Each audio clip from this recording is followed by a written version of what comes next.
Right. Today's the day 7, building in Notion. Was not really productive actually. I got distracted a little bit, but anyway, I closed 2.5 hours, I guess, which is fine by me. Just every day, at least 2 hours of work, and you move the needle.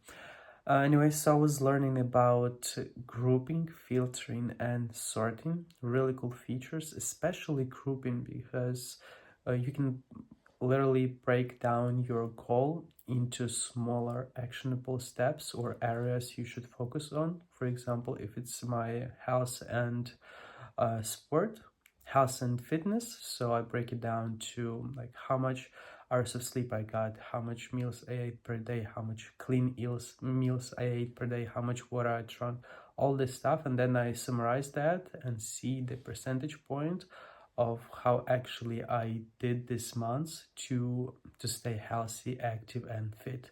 Really cool feature. I implemented it, and yeah, now it gets a little bit more interesting. I also learned about the main databases, because if you want to have the tasks view and yearly view, monthly view, you have to have like 3 or 5 databases and they should be connected, but the main databases, they should be put aside and you shouldn't touch them, because if you just delete them by chance, everything will get broken. It's really important to just set them aside so they just stay there as like, data source, and yeah, they're safe and sound. But that's it for today.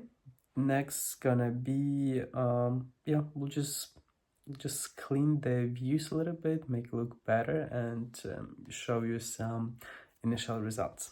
See you tomorrow.